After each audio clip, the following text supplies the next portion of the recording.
মুসলমান ভাইরা গভীর মনোযোগ দিয়ে কথাগুলো শুনবেন। কেমন নবীর প্রতি মহব্বত থাকতে হবে। আল্লাহর রাসূল বলেছেন, লা ইউমিনু আহাদুকুম হাত্তা কুনা হাব্বা ইলাইহি মিন ওয়ালিদিহি ওয়া ওয়ালাদিহি ওয়ান নাসি আজমাইন।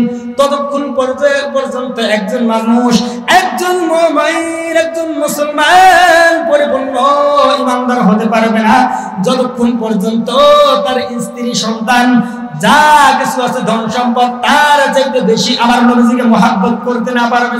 সুবহানাল্লাহ। কিন্তু এখন আমরা তো নামে মুসলমান, তার মানে বাপেও মুসলমান, আমরাও মুসলমান, গরু খাবেন না মুসলমান, কথা বলেন ঠিক কিনা? সেই জন্য তো আমি বলি, মুসলমানের গায়ে থাকবে জুব্বা, মাথায় থাকবে টুপি, আর মুখের মধ্যে থাকবে লম্বা দাড়ি, নির্বাচনে ইলেজে খাবে এমপি, মন্ত্রী, মিনিস্টারের বিনি, তার গাড়ি মেরে দেবে একটা ঘুরি, কয়া গেল রুহুল আমিন যুক্তিবাদী। আল্লাহ তাআলা তোমাকে আর আমাকে বিরিটানের জন্য বানাই নাই। আল্লাহ তাআলা কি উদ্দেশ্যে বানাইছে? আল্লাহ তাআলা কোরআন নাযিল করে তো বলতেছে, तमाम পৃথিবীর মানুষের তোমরা শুনে রাখো, ওয়ালা খালাকাতুল জিন্না ওয়াল ইনসা ইল্লা লিয়াবুদুন। আমি মানুষ এবং জিন জাতিকে সৃষ্টি করেছি একমাত্র ইবাদত করার জন্য। কিন্তু যারা ইবাদত করবে না, আল্লাহর রাসূলের তরিকা অনুযায়ী চলবে না, তারাই যাবে জাহান্নামে। কথা বলেন ঠিক কি না? আরে শেরপুরের মুসলমান গভীর মনোযোগ দিয়ে কথাগুলো শুনবেন। কি পরিমাণ নবীকে মহব্বত করতে হবে, কেমন নবীকে ভালোবাসতে হবে, গভীর মনোযোগ। আল্লাহর রাসূলের একজন সাহাবী, নাম হইল জুলাইবিব রাদিয়াল্লাহু তাআলা আনহু। নাম কি বাজান? জুলাইবিব। নাম কি? এই যে জানেন না, তার কারণ কি? এটা আপনাদের মনে করেন যে প্রথম থেকে এই কোরআন হাদিসের শিক্ষার অভাব, এটা আমি বুঝতেছি। একটা ছোট্ট বাচ্চাকে 10টা নায়কের নাম বলতে পারেন, 10টা নায়িকার নাম বলতে পারেন, 10টা গায়িকার নাম বলতে পারেন, 1 মিনিটে পটপট করে বলবে। কিন্তু 10টাকে 5 জন সাহাবীর নাম বলতে পারেন, আমার তো মনে হয় কেউ বলতে পারবে? মনে হয় তো না। ছোট থেকে শিক্ষা দিতে হবে। বলতেছিলাম, গভীর মনোযোগ দিয়ে কথাগুলো শুনবেন। হযরত জুলাইবিব রাদিয়াল্লাহু তাআলা আনহু নবীর একজন বিশিষ্ট সাহাবী। হযরত জুলাইবিব রাদিয়াল্লাহু তাআলা আনহু আল্লাহর রাসূলের সঙ্গে নামাজ আদায় করে। আল্লাহর পয়গম্বর জুলাইবিবকে ডাকতে বলে, জুলাইবিব, ও জুলাইবিব, তুমি কি বিবাহ করবে না? আল্লাহর রাসূল যখন বলে, জুলাইবিব তুমি কি বিবাহ করবে না? জুলাইবিব মুস্কি মুস্কি আর হাসে, বলে, ও পয়গম্বর, দুনিয়ার মধ্যে আমার বিবাহ করার কোনো আশা নাই, দুনিয়ার মধ্যে বিবাহ করার কোনো শখ নাই। বিবাহ তো আমি জান্নাতের মধ্যে করব। আপনি পয়গম্বর আমার বিবাহ করাইয়া দিবেন। তারা এমন ভাবে বলতো মনে হয় জান্নাত তারা দেখতেছে। জোরে বলেন সুবহানাল্লাহ। আল্লাহর রাসূল দ্বিতীয় দিন বললেন, জুলাইবিব, ও জুলাইবিব, তুমি কি বিবাহ করবে না? জুলাইবিব ডাকতে বলে, পয়গম্বর, আমি জান্নাতের মধ্যে বিবাহ করব। আল্লাহর রাসূল তৃতীয় দিন মসজিদের নববীর ভিতরে নামাজ পড়ার পরে ডাকতে বললেন, জুলাইবিব, ও জুলাইবিব, তুমি কি বিবাহ করবে না? এবার ডাকতে বলে, পয়গম্বর, আমি একজন বাইটা মানুষ, খাটো মানুষ, কালা মানুষ, আমার সঙ্গে কে মিয়া বিবাহ দিবে? পয়গম্বর, আপনি যেহেতু বলতেছেন, আপনার যেহেতু বলছেন, আমি রাজি হয়ে গেলাম। সঙ্গে সঙ্গে আপনার পয়গম্বর ডাকতে বললেন, জুলাইবিব, আমার একজন বিশিষ্ট সাহাবী, নাম হলো আবু আইয়ুব আনসারী রাদিয়াল্লাহু তাআলা আনহু, তার সুন্দর একটা মেয়ে আছে, যাও তার বাড়ির মধ্যে গিয়ে সালাম দাও, আর বলো যে পয়গম্বর পাঠাইছে আমার সঙ্গে বিবাহ দেওয়ার জন্য। এবার জুলাইবিব যখন আল্লাহর রাসূলের কথা শুনিয়া বাড়ির মধ্যে নক করছে, আসসালামু আলাইকুম ইয়া আহলাল বাইত, আবু আইয়ুব আনসারী রাদিয়াল্লাহু তাআলা আনহু ঘরের দরজা থেকে বের হয়েছে। ডাকতে বলতেছে, বাবা গো তুমি কি বলো? ডাকতে বলতেছে, পয়গম্বর, পয়গম্বরের সাহাবী আল্লাহর রাসূল আপনার কাছে পাঠাইছে, এর কারণ হলো আপনার একটা মেয়ে রয়েছে, যেই মেয়েটা হলো হুরে মদিনা। মক্কা মদিনার মধ্যে সবচাইতে সুন্দর একটি মেয়ে রয়েছে, আল্লাহর পয়গম্বর আমার সঙ্গে বিবাহ দেওয়ার জন্য পাঠাইছে।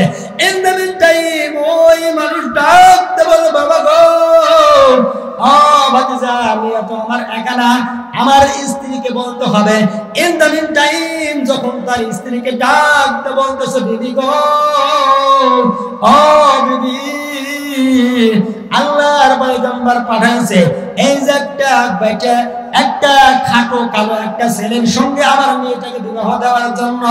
ইন দ্য মিন টাইম তার স্ত্রী ডাকতে বলতেছে, বানের স্বামী গো, ও স্বামী, এই যে কালো একজন খাটো বেটা একজন মানুষ, তার সঙ্গে কি করে নিজের মেয়ে বিবাহ দেয়?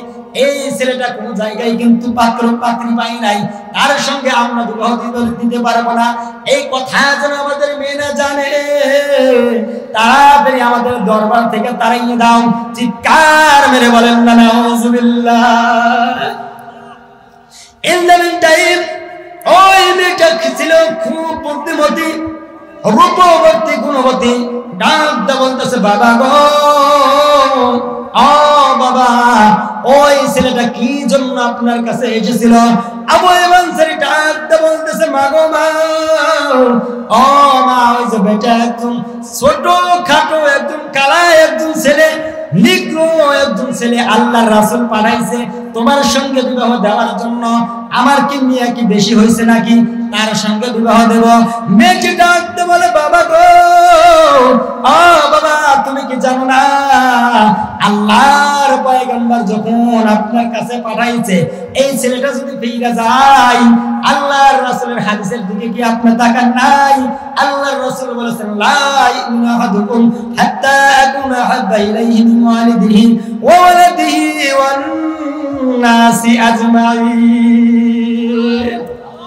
ততক্ষণ পর্যন্ত একজন মানুষ প্রকৃত পুরোপুরি ঈমান মুসলমান হইতে পারবে না যতক্ষণ পর্যন্ত নিজের স্ত্রী, সন্তানাদি, পিতা মাতার চাইতে আল্লাহর রাসূলকে বেশি ভালোবাসতে না পারবে। ডাকতে বলতেছে, বাবা গো, ও বাবা, আমি রাজি হয়ে গেলাম, ওই ছেলেটাকে ডাক দাও গো বাবা, আমি রাজি হয়ে গেছি, ওই ছেলেটার সঙ্গে আমি বিবাহ বন্ধনে আবদ্ধ হতে চাই। এবার বললেন, বাবা গো, ও ভাতিজা, তুমি চলে আসো। লম্বা ঘটনা সংক্ষেপ করে বলতেছি বাজান। এবার যখন ছেলেটাকে ডাকতেছে, ডাক দেওয়ার সঙ্গে সঙ্গে আল্লাহর পয়গম্বরের কাছে আবু আনসারী রাদিয়াল্লাহু তাআলা আনহু চলে গেছে। তারপর ডাকতে বলতেছে, পয়গম্বর, আপনি যে ছেলেটাকে পাঠাইছিলেন পয়গম্বর, সেই ছেলেটার সঙ্গে আমি আমার মেয়েকে বিবাহ দিতে চাই। আল্লাহর রাসূল ডাকতে বলতেছেন, ও আমার সাহাবী, আমি নিঃস্বার্থে তোমার মেয়েকে এই ছেলেটার সঙ্গে বিবাহ দিলাম, এমন একটা নিগ্রো ছেলের সঙ্গে তুমি বিবাহ দিলা, আমি তোমার জন্য দোয়া কইরা দিলাম। ইন দ্য মিন টাইম ওই মেয়েটার সঙ্গে যখন ওই জুলাইবি রাদিয়াল্লাহু তাআলা আনহু বাসর ঘরের মধ্যে ঢুকে গেছে, হাদিসের মধ্যে আসছে যখন তারা ওই ছেলেটা মেয়ের হাতের মধ্যে এরকম হাতটা দিছে, দেওয়ার পরে ইন দ্য মিন টাইম এমন একটা আওয়াজ আসতেছে, কোথা থেকে আওয়াজটা ভেসে আসতেছে, আল্লাহ ফির আল্লাহ ফির আল্লাহ ফির, আল্লাহু আকবার। সঙ্গে সঙ্গে ছেলেটা এরকম ভাবে হাত যখন ধরছে, হাতটা সাইডে দিয়ে, কিতাবের ভাষায় আসছে, হাদিসের মধ্যে এসেছে, তীর যেরকম ভাবে ধনুক থেকে সামনে কিরকম ভাবে স্পিডে চলে যায়, ওই রকম ভাবে ছেলেটা হাত সাইডে দিয়ে যুদ্ধের জন্য প্রস্তুত হয়ে গেছে। জোরে বলেন সুবহানাল্লাহ। এবার এই জুলাইবি রাদিয়াল্লাহু তাআলা আনহু ছোট্ট একজন মানুষ, যুদ্ধ করতে করতে করতে করতে জিহাদ করতে করতে এক নয় দুই নয় 7 জন কাফেরকে জাহান্নামে পাঠাইছে। জোরে বলেন সুবহানাল্লাহ। আমার ভাইরা, আমার বন্ধুগণ, এবার যখন জুলাইবি রাদিয়াল্লাহু তাআলা আনহু 60 জন কাফেরকে জাহান্নামে পাঠাইছে। In the meantime Julaybib রাদিয়াল্লাহু তাআলা আনহুকে একজন কাফের এসে তার নাকটা কেটেছে, তাকে শহীদ করে দিয়েছে। ইন দ্য মিন টাইম যুদ্ধ শেষে আমার আপনার পয়গম্বর ডাকতে বললেন, সাহাবীরা রে, ও আমার সাহাবীরা, আমার যে কয়েকজন সাহাবী শহীদ হয়েছে তাদেরকে, তাদের লাশগুলো আমার সঙ্গে উপস্থিত করো, আমি রাসূল তাদের জন্য দোয়া করে দেব, আমি রাসূল তাদেরকে নিজ হাত দ্বারা কাফন দাফন করব। এবার যখন সমস্ত মুসলমানদেরকে শহীদদের লাশ একত্রিত করছে, ইন দ্য মিন টাইম আমার আপনার পয়গম্বর ডাকতে বলতেছে, সাহাবীরা রে, ও আমার সাহাবীরা রে, দেখো আমার ছোট্ট জুলাইবিব কোথায়, জুলাইবিবের লাশটা তোমরা তাড়াতাড়ি আমার কাছে আনো। ইন দ্য মিন টাইম সাহাবারা ডাকতে বলতেছে, ও পয়গম্বর, আপনার জুলাইবিব কিন্তু এখনো আসে নাই, তিনি তো বাসর ঘরে, আপনি তো তার সঙ্গে স্ত্রীর সঙ্গে বিবাহ বন্ধনে আবদ্ধ করেছেন। আল্লাহর পয়গম্বর ডাকতে বলতেছে, সাহাবীরা রে, ও আমার সাহাবীরা, আমি যা জানি তোমরা তা জানো না, আল্লাহ আমাকে জানাইয়ে দিয়েছে আমার সাহাবী জুলাইবিব ওই শহীদ হয়েছে। আমার আপনার সাহাবী ডাকতে বলতেছে, আমার জুলাইবিব আল্লাহর রাস্তায় শহীদ হয়েছে। ولا تقولوا لمن يقتل في سبيل الله أموات। এই কোন দিকে তাকান, অশুনতে নিচ্ছেন নাকি বাচ্চা বুঝতে বেরোচ্ছেন? কোরআন তিলাওয়াতের সঙ্গে সঙ্গে তাকবীর দিতে হবে, কথা কি বোঝা যায়? তাকবীর দেন তো, লিল্লাহে তাকবীর, হাত উঠান, প্যারালাইসিস হতেছেন, হাত উঠান, লিল্লাহে তাকবীর, আল কোরআনের আলো। হ্যাঁ, ওয়াজের মাঝে বাকসি বুঝতে পারবেন না। আল্লাহর পয়গম্বর ডাকতে বললেন, সাহাবীরা রে, আমি যা জানি তোমরা তা জানো না, আমি যা দেখি তোমরা তা দেখো না। আল্লাহ আমাকে এখন জানিয়ে দিয়েছেন আমার জুলাইবিব শহীদ হয়ে গেছে। চিৎকার মেরে বলেন না সুবহানাল্লাহ। এবার যখন সাহাবীরা ছোট্ট জুলাইবিবকে এবার খুঁজতে খুঁজতে যখন পাওয়া গেছে, এবার দেখতেছে ছোট্ট জুলাইবিব তার নাকটা কাফেররা কাইটে দিয়েছে, তার কান কাইটে দিয়েছে। আল্লাহর পয়গম্বর জুলাইবিবকে যখন নিজ হাতের মধ্যে নিলেন, নেওয়ার বলে আল্লাহর পয়গম্বর কান্দে।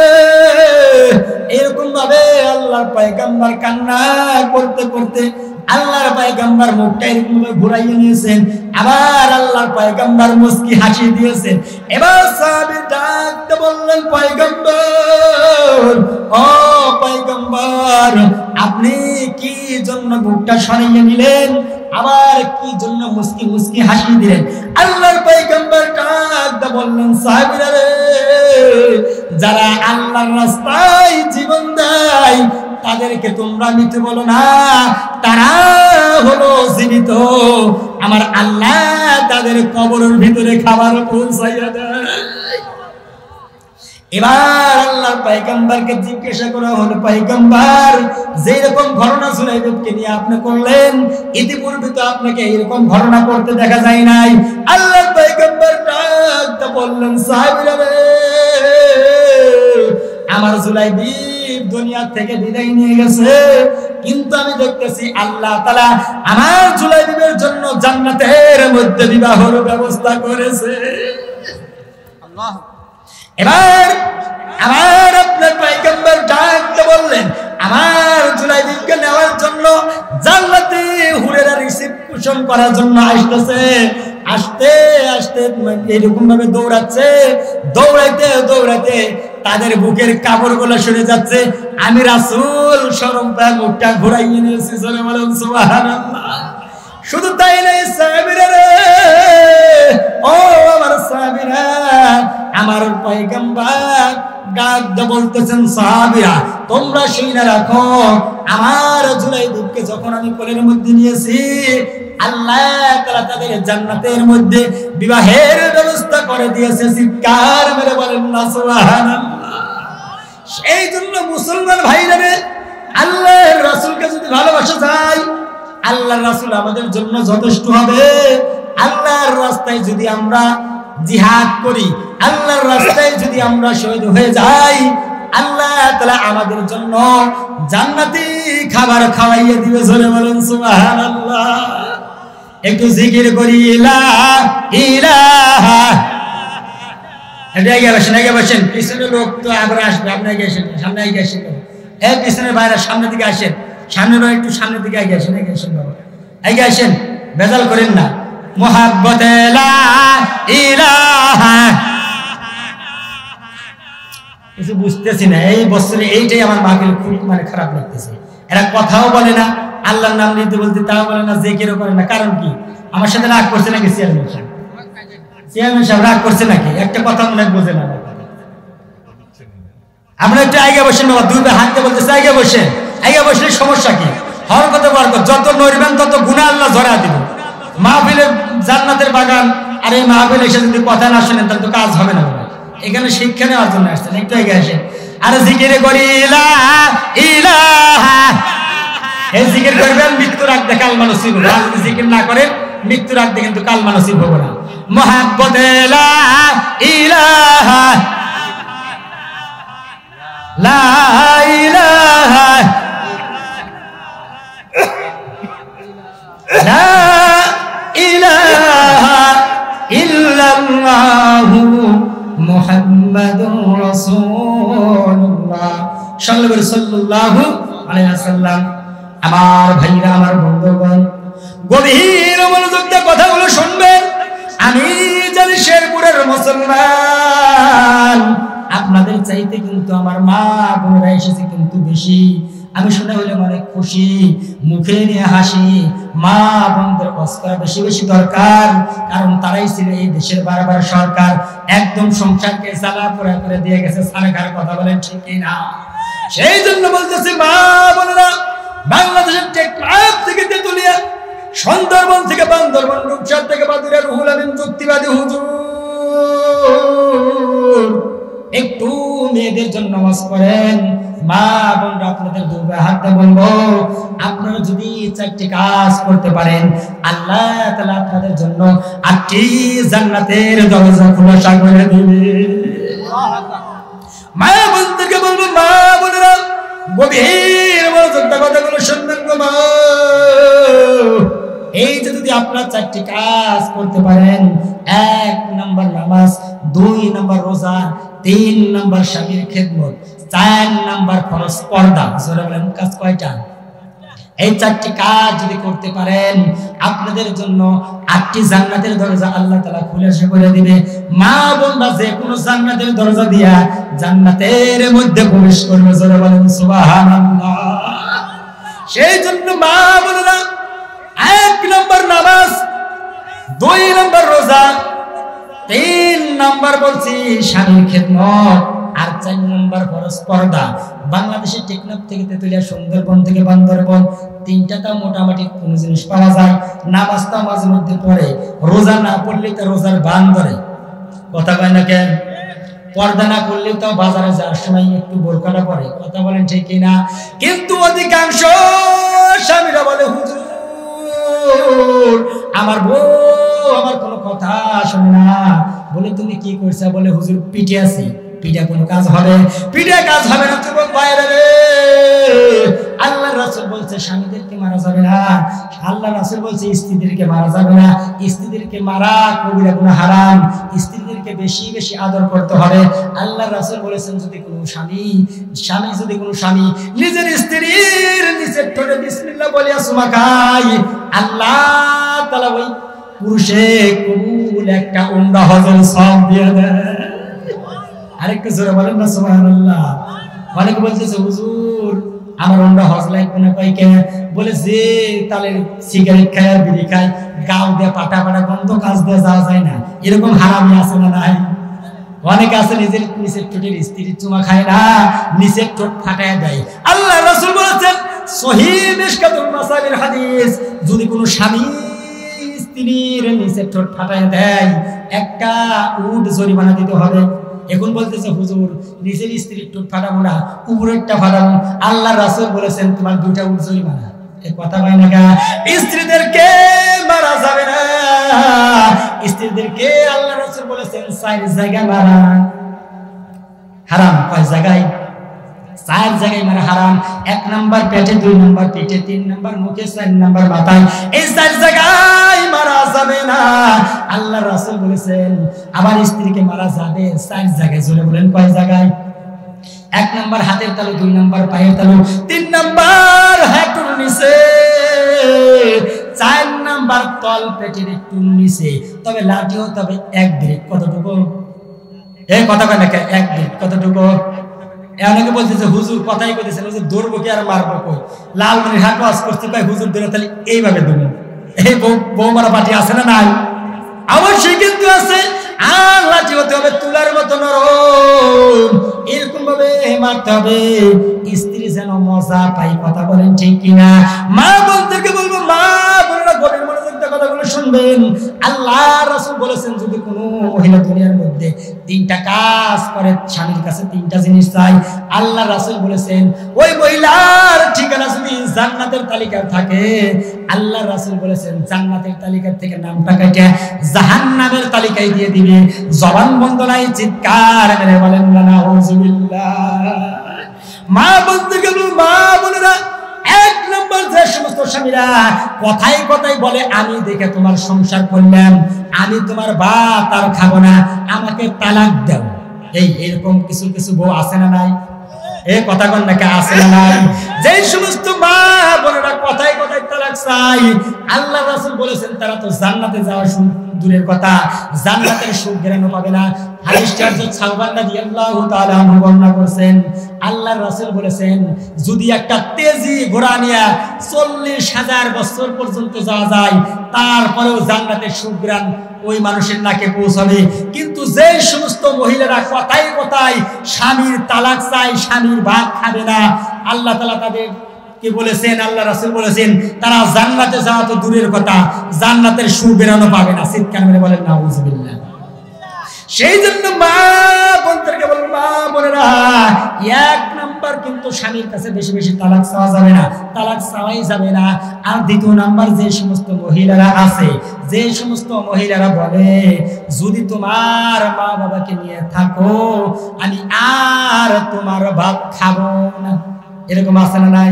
কয় তুই তোর মা বাবাকে নিয়ে থাকো, অথচ আল্লাহ তাআলা পবিত্র কোরআনে কারীম নাযিল করিয়া ডাক দিয়ে বলছেন ওয়াকাদা রাব্বুকা আল্লা তা'বুদু ইল্লা ইয়্যাহু ওয়া বিল ওয়ালিদাইনি ইহসানা। আল্লাহ তাআলা বলেছেন আমি রব আমার ইবাদত করার পরে তোমরা তোমার পিতামাতাদের খেদমত করবা। জোরে বলেন সুবহানাল্লাহ। কিন্তু এখন যে সমস্ত স্ত্রী বলতেছে ও পানের স্বামী তুমি যদি তোমার পিতামাতার সঙ্গে থাকো অথবা তোমার পিতামাতাকে বাদ দাও আমি তোমার সংসার করব না, এই সমস্ত মহিলারা কিন্তু যাবে আল্লাহর জাহান্নামে। চিৎকার মেরে কথা বলেন ঠিক না? সেই জন্য মা বোনদেরকে বলবো, মা বোনেরা, আপনাদের শাশুড়ি আম্মাকে এবং শ্বশুরকে বেশি বেশি খেদমত করবেন, আপনাদের জন্য জান্নাতের দরজা খোলাসা করে দিবে একজন, তিনি কে? সেই জন্য মা বোনেরা বেশি বেশি স্বামীর খেদমত করবেন। ইব্রাহিম একজন জবরদস্ত কিন্তু তিনি নবী ছিল। যখন তিনি ছেলের বাড়ি গেছে, যাওয়ার পর ছেলের বউ বসতেও দেয় না, খাইতেও দেয় না, ভালো মতো কথাও বলে না। তখন তিনি বলছে যে আমার বেটা যদি বাড়িতে আসে বলবা চৌকাঠটা পাল্টাইতে। কথা কি বোঝা যায়? এই যুবক ভাইরা যদি বউ কথা না শোনে চৌকাঠ পাল্টাইতে হবে, তাও মা বাবাকে কিন্তু ছাইড়া দেওয়া যাবে না। জোরে বলেন সুবহানাল্লাহ। 3 নাম্বার বলতেছিলাম, 3 নাম্বার ওই সমস্ত মহিলারা জান্নাতের সুগ্রাণ বলে না, যে সমস্ত মহিলার বলে আমি যদি আল্লাহ তোমার কাছ থেকে আমাকে মৃত্যু দিত, আমি যদি তোমার মুখ না দেখতাম, অথবা যাইরে আমার সিরাজগঞ্জ ভাষা বলে যাইরে তুই যে গেলুস ওই বগুড়া শহরে আর যেন আমি তোর মুখ না দেখি, এরকম কথা বলে কি বলে না? এই সমস্ত মহিলারা জান্নাতের সুগ্রাণ পাবে না। মা বোনদেরকে বলছি মা বোনরা তিনটা কাজ করবেন না, সেই জন্য বেশি বেশি স্বামীর খেদমত করতে হবে। আল্লাহর রাসূল হাদিসের মধ্যে বলেছেন কাল কঠিন কিয়ামতের ময়দানে নারীদেরকে আগে দুইটা বিষয় প্রশ্ন করা হবে। এক নম্বর, যে সমস্ত মহিলারা নামাজ পড়ছেন নাকি, দ্বিতীয় নাম্বার স্বামীর খেদমত করছেন নাকি। মা আয়েশা সিদ্দিকা রাদিয়াল্লাহু তাআলা হাদিসটা বর্ণনা করেন, তিনি বলেছেন দুনিয়ার মহিলারা যদি জানতো স্বামী তাদের কিরকম মূল্যবান জিনিস, তাদের এরকম ভাবে গাল দিয়া স্বামীর পায়ের ধুলাগুলা মহিষা দিত। মা বোনেরা আপনাদের কিন্তু ওয়াজ করতেছি, আর মা বোনেরা আপনারা যখন স্বামী আজকে মাহফিল আসছে, আপনারা ভাইদের আগে তাড়াতাড়ি যাবেন, যা বাড়িতে যাওয়ার পরে এরকম ভাবে ঠান্ডা এক গ্লাস পানি নিয়ে যখন ভাই ঘরের মধ্যে যাবে, যাবার বলবে পানির স্বামীকে এক গ্লাস ঠান্ডা পানি খান। সুবহানাল্লাহ কোন মা বোনরা যদি কোন এরকম ভাবে স্বামীকে এক গ্লাস ঠান্ডা পানি খাওয়াইতে পারেন, আল্লাহ তাআলা আপনার আমলনামায় কবুল উমরা একটা হজের সওয়াব দিয়ে দিবে। এই আপনাদের পানি খাওয়ানোর রাজ করতেছি, জোরে বলেন সুবহানাল্লাহ। সেই জন্য মা বোনদেরকে বলতেছি, মা বোনেরা স্বামীর বেশি বেশি কিন্তু খেদমত করতে হবে। আল্লাহর রাসূলের জামানায় একজন মানুষ ছিল স্ত্রী ভক্ত, স্ত্রী ছিল স্বামী ভক্ত। স্বামী মাঝরাতে উঠে বলতেছে, পানির বিবি গো, আমি তোমার কাছে ঠান্ডা পানি খাইতে চাই। কিন্তু আমাদের দেশের মতো কিন্তু ডিজিটাল যুগ না, যে ঘরের মধ্যে ট্যাপ, পেশাব পায়খানার ট্যাপ এবং ঘরের মধ্যে বিসিআর, সব জায়গায় কিন্তু এইরকম কালো কালো তার টাঙ্গা দিয়ে দিয়েছে। সব জায়গায় কিন্তু এরকম না, কিন্তু স্ত্রী দেখে ঠিলের মধ্যে পানি নাই, কলসির মধ্যে পানি নাই, সইলে গেছে দুর্দশে, আনার পরে থেকে পানির স্বামী ঘুমাইয়া গেছে। স্বামীকে কিছু বলে নাই, যখন শুয়ে আছে, স্বামী যখন ঘুম থেকে উঠছে ডাক দিয়ে বলতেছে, পানির বিবি গো, কি জন্য এত দেরি হলো, আমি একটু জানবার চাই। ডাক দিয়ে বলতেছে, পানির স্বামী গো, এই দুনিয়ায় আমি যখন পানির জন্য ছিলাম, পানি তো আমার কাছে ছিল না, আমি অনেক দূর দেশে পানি এনেছি। এবার তুমি কি চাও, আমি আজকে খুশি হইয়া তোমার আজকে এমন একটা চাইবা, ওই চাওয়াটা পূরণ করব। চিৎকার মেরে বলেন না সুবহানাল্লাহ। এবার স্ত্রী তো চালাক মানুষ, ডাক দিয়ে বলতেছে, পানির স্বামী গো, আপনি যেহেতু আমার একটা চাওয়া পূরণ করবেন, আমি আপনার কাছে তালাক চাই। সুবহানাল্লাহ বলে। এখন যদি খারাপ স্ত্রী হইতো, এখন যদি খারাপ স্ত্রী হইতো, তাই না, বলে তুই তালাক, তোর 14 গোষ্ঠী তালাক। এ তো স্ত্রী খুব সুন্দর। ডাকতে বলতেছে, এ কি কথা বললে বিবি গো, আমি তো তোমাকে ছাড়া বাঁচতে চাই না, কি কথা বললা, যেহেতু আল্লাহর রাসূল রয়েছে, আমি তো ওয়াদা দিয়েছি তোমাকে আমি তালাক দেব। এবার স্বামী স্ত্রী যখন আল্লাহর রাসূলের কাছে যায়, হাদিসের মধ্যে এসেছে পাহাড়ের পাদে হেঁটে চলে যায়, 3 মিনিট টাইম এমন একটা ধারালো, এমন একটা জন্তুর হাড্ডি তার পায়ের মধ্যে ঢুকে যায়, এইরকম ভাবে রক্ত পড়া শুরু হয়ে গেছে। স্ত্রী পানের স্ত্রী গায়ের উর্মিটা সেইরা স্বামীর পাওটা এরকম ভাবে সুন্দর করে ব্যান্ডেজ করে বেঁধে দিচ্ছে। ডাকতে বলতেছে, পানের বিবি গো, আমাকে তুমি সেইরা দেওয়ার জন্য, তালাক দেওয়ার জন্য এরকম ভাবে পয়গম্বরের নিকট চলে যাচ্ছি, এখন এত খেদমত করো কি জন্য? ডাকতে বলতেছে, পানের স্বামী গো, আমি আপনি অনেক দিন হলো ঘর সংসার করি, কিন্তু আমি মনে করছি হয়তো আল্লাহ আপনার উপর নারাজ। এর কারণ হইল, আমি আপনার সঙ্গে বিবাহ বন্ধনে আবদ্ধ হওয়ার পরে কোনদিন আপনার আমি দুঃখ কষ্ট দেখি নাই, সেই জন্য আমি আপনার ঘর করতে চাচ্ছি না। চিৎকার মেরে বলেন না সুবহানাল্লাহ। আর আমাদের যদি স্ত্রী হইতো, যদি অসুখ না হইতো ভালো, আর যদি অসুখ হয় স্বামীকে দেখতে পারে না, কথা বলেন ঠিক কিনা? মা বোনদেরকে বলবো, মা বোনেরা, যদি কোনো স্ত্রী স্বামীর মুখের দিকে তাকাইয়া মুস্কি হাসি দেয়, আল্লাহ রাসূল বলেছেন 7 ভরি স্বর্ণ আল্লাহর রাস্তায় দান করলে যেই পরিমাণ সওয়াব, ওই পরিমাণ সওয়াব বান্দার আমলনামায় লিখে দেয় আমার আল্লাহ। শুধু তাই নয়, যদি কোনো স্ত্রী স্বামীর হাতের মধ্যে হাত দিয়ে এরকম ভাবে মুসাফা করে, আল্লাহ রাসূল বলেছেন, তাহলে তার তামাম দুনিয়ার মধ্যে যত গুনাহ করেছে সমস্ত সগীরা গুনাহগুলো ঝরায় দেয় আমার আল্লাহ। শুধু তাই নয়, আল্লাহর রাসূল বলেছেন, যদি কোনো স্বামী এবং স্ত্রী হাসি মুখে কথা বলে, আমার আল্লাহ তাআলা তার উপর রাজি এবং খুশি হয়ে যায়। চিৎকার মেরে বলেন সুবহানাল্লাহ। একটু জিকির করি লা ইলাহা।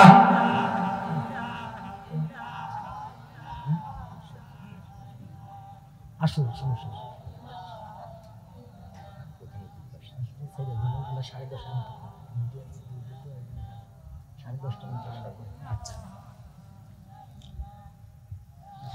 বলতেছিলাম গভীর মনোযোগ দিয়ে কথাগুলো শুনবেন।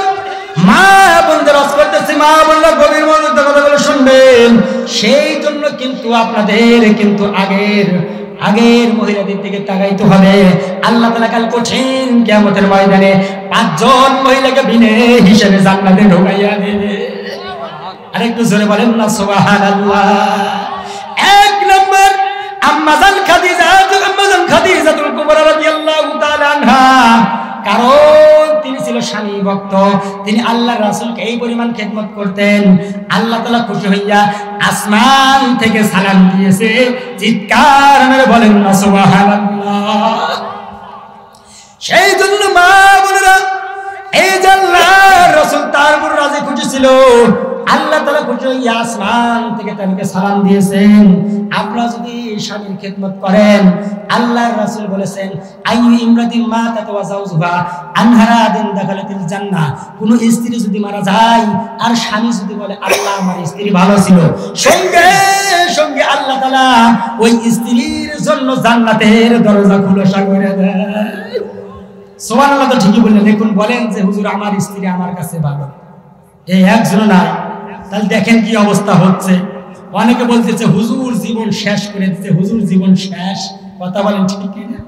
সেই জন্য মা বোনদেরকে বলবো, মা বোনেরা, আম্মাজান খাদিজাতুল কুবরা রাদিয়াল্লাহু তাআলা আনহা, তিনি ইসলাম ধর্ম গ্রহণ করার পরে তার যত ধন সম্পদ ছিল আল্লাহর রাস্তায় ধন সম্পদ ব্যয় করেছে। চিৎকার মেরে বলেন না সুবহানাল্লাহ। এইরকম ভাবে যাকে আল্লাহ তাআলা আসমান থেকে সালাম দিয়েছে, এই খাদিজাতুল কুবরা রাদিয়াল্লাহু তাআলা আনহা ডাক দিয়ে বলতেছে, পানের স্বামী গো, আমি কখন মারা যাব বলা যাবে না। আমি যখন মারা যাব, এই মৃত্যুবেলা আপনার কাছে আমার ওসিয়ত হলো 3টা। জোরে বলেন কয়টা? আর জোরে, জোর হলো না, জোর সে মারো। ওসিয়ত হলো 3টা। আল্লাহ রাসূল ডাক দিয়ে বললেন, বিবি গো, অনেকদিন হলে তোমার সঙ্গে আমি ঘর সংসার করি, তুমি তো কোনোদিন আমার কাছে তুমি বলো নাই, আজকে কি 3টা আবদার করবার চাও আমি একটু জানি। ডাকতে বলতেছে, বানের স্বামী গো, আমি যখন দুনিয়ার থেকে বিদায় নেব, আমার কাপড়ের কাপড় আপনি দুনিয়ার কোনো বাজার থেকে আনবেন না, আপনি কোন বাজার থেকে আনবেন না।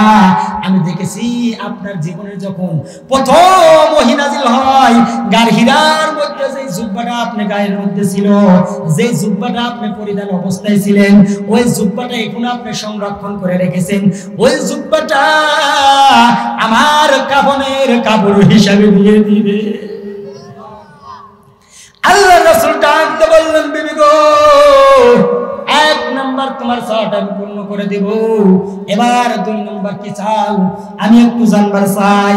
আল্লাহর রাসূলকে ডাকতে বলতেছে, পারের স্বামী গো, 2 নাম্বার আপনার কাছে চাওয়া হইল, আমি যখন দুনিয়া থেকে বিদায় নেব, আপনি আমার কবরটা নিজে খুঁড়বেন এবং আমার কবরের মধ্যে আপনি একটু বরাবরি করবেন। জোরে বলেন সুবহানাল্লাহ। এর কারণ হলো আপনি বলেছেন, আল কবরু ইম্মা রাওযাতুম মির রিয়াজিল জান্নাহ ওয়া ইম্মা হুজরাতুম মিন হুফারিন নার। মানুষের জন্য কবর 2টা পরিস্থিতি হবে। 1 নাম্বার পরিস্থিতি হলো হয় কবর কারোর জন্য হবে জান্নাতের বাগিচা, 2 নাম্বার নাই জাহান্নামের টুকরা। ওই 3য় পদ্ধতিতে কোনো কিছু হবে না। সেই জন্য আপনি যদি কবরের মধ্যে বরাবরি করেন, ওই কবর আমার সঙ্গে বেয়াদবি করবে না।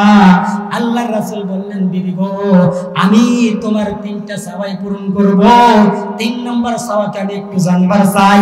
আল্লাহর রাসূলকে ডাক দিয়ে বললেন, পয়গম্বর, 3 নাম্বার চাওয়া আপনার কাছে হইল, মানুষ ব্যক্তি যখন মারা যায়, সবাই যদি আমার কবর ছেড়ে চলে যায়, আপনি কিন্তু আমার কবর ছেড়ে যাবেন না। এর কারণ হলো মানুষকে তিনটা প্রশ্ন করা হয়। আমি কিন্তু ভালো মতো তিনটা প্রশ্ন জানি না, একটু আপনি আমার জন্য প্রশ্ন তিনটা আপনি বলে দিবেন। এমন সময় আল্লাহর পয়গম্বর ডাকতে বললেন, বিবি গো, তুমি কোনো টেনশন করিও না, আমি তোমার তিনটাই চাওয়া পূর্ণ করে দেব। এই ফাতেমা, খাদিজার স্ত্রী ছিল ফাতেমা। এবার খাদিজা ডাকতে বলতেছে, পারেন স্বামী গো, আমি হলাম মা আর ফাতেমা হলো আমাদের মেয়ে, আমি হব শুধু জান্নাতি আর আমার মেয়ে ফাতেমা তিনি হবে জান্নাতি নারীদের সরদারনি। কি জন্য হবে আমি একটু জানবার চাই, জোরে বলেন সুবহানাল্লাহ। তার মানে নারীদের মধ্যে হিংসা আছে না নাই? এই কথা কোন লাগে, আছে না নাই? কম না বেশি? বিশ্বাস করেন কোন বেটার বউ চাই না যে আমার শাশুড়ি আম্মা উপরে উঠুক, আবার কোন শাশুড়ি আম্মা চাই না আমার বেটার বউ উপরে থাকুক। কথা বলেন ঠিক কিনা? এই বাংলাদেশের দিকে তাকায়া দেখেন, বাংলাদেশের দুইটা সরকারি ছিল মহিলা, একজন থাকছে ক্ষমতায় আর একজন থাকছে জেলখানায়। কথা বলেন ঠিক কিনা? সেই জন্য মা হয়ে মেয়েকে সহ্য করতে পারতেছে না, ডাকতে বলতেছে, পারের স্বামী গো, আমি হলাম মা আর আমার মেয়ে হলো ফাতেমা, আমি হব শুধু জান্নাতি আর আমার মেয়ে হবে জান্নাতি নারীদের সরদারনি। কি জন্য হবে আমি একটু জানবার চাই, আপনাদের জানা দরকার আছে না নাই? এমন সময় আল্লাহর রাসূল ডাকতে বললেন, বিবি গো, তুমি হবে শুধু জান্নাতি আর তোমার মেয়ে ফাতেমা হবে জান্নাতি নারীদের সরদারনি। এমনিতেই না, এর পিছনে কারণ হলো দুইটা। জোরে বলেন কয়টা? আরো জোরে। এর পিছনে কারণ হলো দুইটা। এক নাম্বার কারণ হইলো, বিবি গো, তোমার কাছে আমি একটু প্রশ্ন করি, তুমি বলো তো দেখি, তোমার হাতটা কেমন, তোমার পাওটা কেমন, তোমার মুখটা কেমন, তোমার চলাফেরা কেমন? কতগুলো মানুষ মক্কা মদিনার মধ্যে বলতে পারবে? এমন সময় খাদিজা ডাকতে বলে, পানের স্বামী গো, আমি যখন যৌবনে পদার্পণ করি, আমার বাবার তো বিশাল ব্যবসা ছিল। আমার বাবা যখন দুনিয়া থেকে বিদায় হয়ে যায়, আমার বাবার ব্যবসা যখন আমার হাতের মধ্যে আসে, আমি শাম, সিরিয়া, মক্কা, মদিনা বিভিন্ন জায়গায় ঘুরেছি এবং ব্যবসা করেছি। এক নয়, দুই নয়, হাজার হাজার মানুষ আমার সম্বন্ধে বলতে পারবে। আমার হাতটা কেমন, মুখটা কেমন, চলাফেরা কেমন, হাজার হাজার মানুষ বলতে পারবে, একজন নয়। এবার আল্লাহ রাসূল ডাকতে বললেন, বিবি গো, এবার বলো তো দেখি, তোমাদের যে মেয়ে ফাতেমা, ফাতেমার হাতটা কেমন, মুখটা কেমন, কতগুলো মানুষ মদিনার মধ্যে বলতে পারবে? এমন সময় ডাকতে বলে, পানের স্বামী গো, আমার ফাতেমা পর্দানিশী, আমার ফাতেমা হলো পর্দানিশী। মক্কা মদিনা তো দূরের কথা, আমার ফাতেমার হাতটা কেমন, মুখটা কেমন, চারজন পুরুষ ব্যতীত দুনিয়ার কেউ বলতে পারবে না। চিৎকার মেরে বলেন না সুবহানাল্লাহ। আচ্ছা, এক মিনিট। এক নাম্বার ডাকতে বলতেছে, তার পানের স্বামী হযরত আলী রাদিয়াল্লাহু তাআলা আনহু, 2 নম্বর হাসান, 3 নম্বর হোসাইন, 4 নম্বর বিশ্বনবী। এই চারজন পুরুষ ব্যতীত কারোর সঙ্গে দেখা করে নাই। কিতাবের মধ্যে এসেছে হযরত ফাতেমা রাদিয়াল্লাহু তাআলা আনহা মহিলাদের সঙ্গে পর্দা করেছে। জোরে বলেন সুবহানাল্লাহ। এই চারজন ব্যতীত কারোর সঙ্গে দেখা করে নাই। দ্বিতীয় নাম্বার প্রশ্ন হইল, বলো তো দেখি বিবি খাদিজা, বলো তো দেখি, তুমি বলো তো দেখি, আমার যে মেয়ে ফাতেমা ছিল, আমার মেয়ে ফাতেমাকে কয়জন দেখতে পারেছে? বলে একজন না, আর তোমাকে অনেক মানুষ দেখতে পারবে। এবার বলতেছে দ্বিতীয় নাম্বার প্রশ্ন, বলো তো দেখি, তুমি কতদিন কাফের ছিলা, তুমি কতদিন বেঈমান ছিলা? এবার ডাকতে বলতেছে, পানের স্বামী গো, ও পানের স্বামী, আপনার সঙ্গে যখন আমি বিবাহ বন্ধনে আবদ্ধ হই, আপনার বয়স ছিল 25 বছর, আমার বয়স ছিল 40 বছর। আর আপনার বয়স যখন 40 বছর হয়, আমার বয়স 55 বছর। আপনার উপর যখন ওহী নাজিল হয়েছে, তখন না আপনার উপর কোরআন নাজিল করেছে আল্লাহ। আর ওই কোরআন নাজিল করার কারণে আমি তখন ইসলাম ধর্ম গ্রহণ করেছি, এর আগে আমি কাফের ছিলাম। ডাক দিয়ে বলতেছে পানির বিবি গো, বলো তো দেখি আমাদের মেয়ে ফাতেমা কত বছর কাফের ছিল, কত বছর বেঈমান ছিল। ডাক দিয়ে বলতেছে পানির স্বামী গো, আমাদের মেয়ে ফাতেমা জান্নাতি, আমার মেয়ে ফাতেমা জান্নাতি। বলে জান্নাতি হওয়ার কারণে, পর্দানিশী হওয়ার কারণে আল্লাহ তাআলা আমাদের মেয়ে ফাতেমাকে জান্নাতি নারীদের সরদারনি বানাইছে।